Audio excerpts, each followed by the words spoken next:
Good afternoon, ladies and gentlemen. Shalom, I'm David Mensa, Israeli government spokesman. A short update from me and then over to your questions. It's Monday, the 15th of July, day 283 of the October 7th war.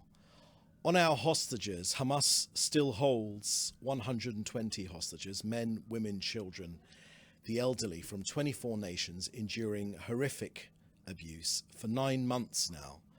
Last week I reminded you about Agam Berger, aged 19 years old, taken hostage. Today I want to remind you that Nimrod Cohen was taken hostage to Gaza on October 7th from Nahal Oz. Nimrod's family is from Rehovot. His twin sister is Romy Cohen. They share a birthday. That birthday is today.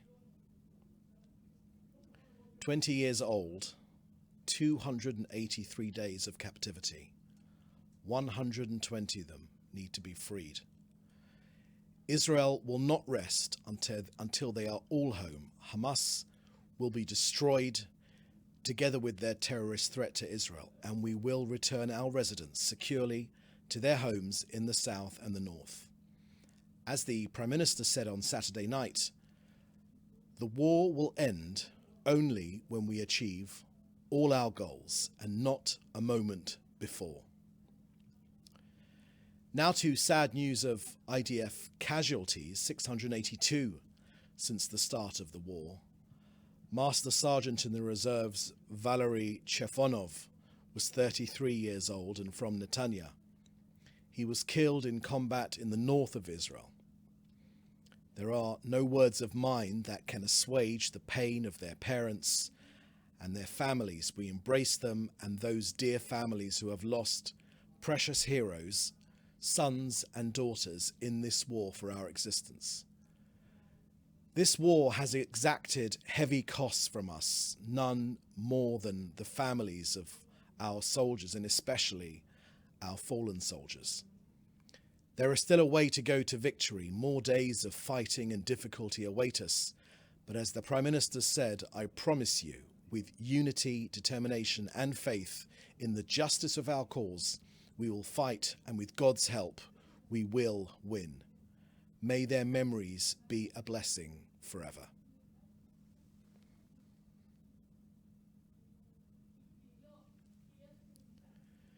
Now an update from COGAT in their work coordinating aid into Gaza over the last 24 hours. 211 aid trucks went into Gaza via Kerem Shalom. On aid collection, only 8 aid trucks were collected from the Gazan side of the Erez crossing, and 103 were collected from the Gazan side of Kerem Shalom. But, as usual, more than 1,100 trucks are still awaiting collection.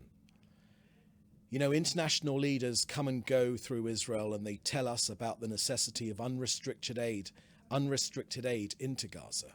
Well, here it is. Israel gets it in. UNRWA seems hell-bent on frustrating its distribution.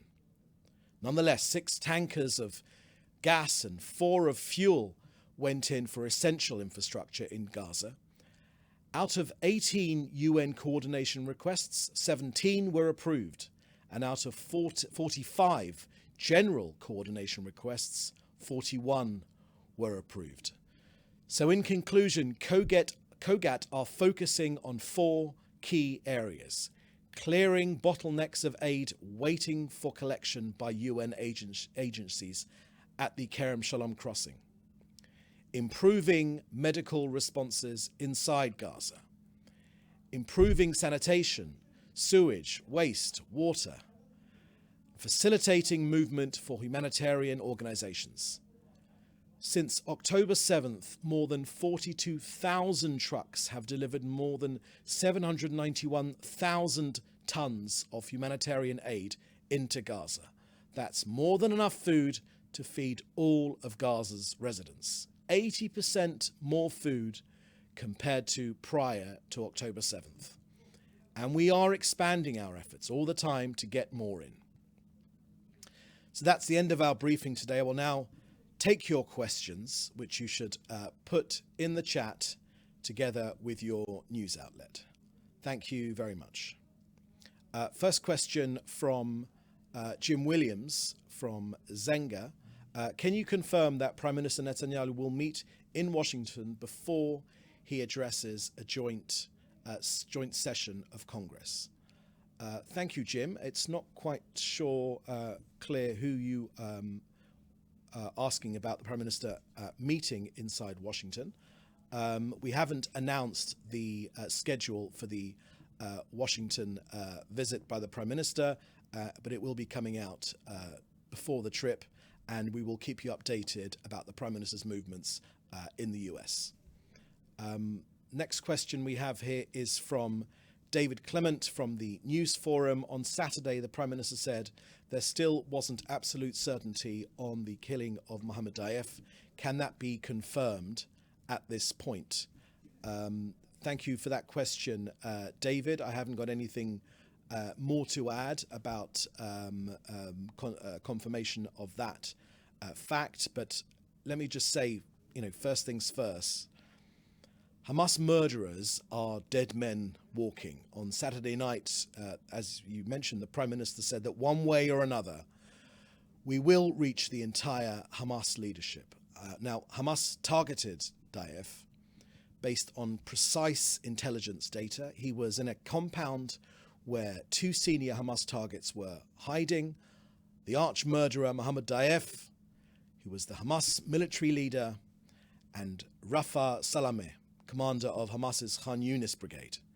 Now, Daif was hopefully the Hamas chief of staff, the number 2 in the chain of command. It was Daif who personally planned and led the October 7th massacre and many other additional terrorist attacks. His hands are literally soaked in the blood of many Israelis.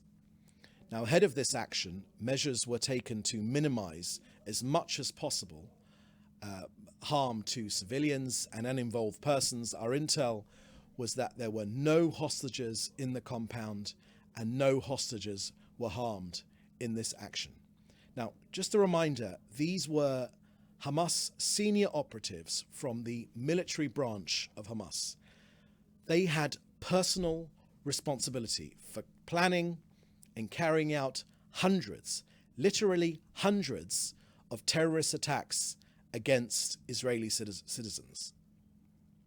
Crimes against humanity, brutal murders, rapes, and the kidnapping of civilians carried out as part of the terrorist attack on October 7th, 2023. Any civilian casualties, which they were, are directly attributable to Hamas.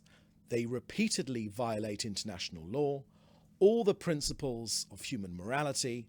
They systematically exploit civilian structures as human shields for terrorists and as cover for their terrorist actions against Israel.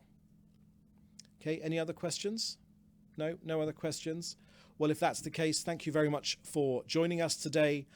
We'll have the next briefing tomorrow at the same time. In the meantime, do please stay safe, and thank you for joining us. Bye-bye now.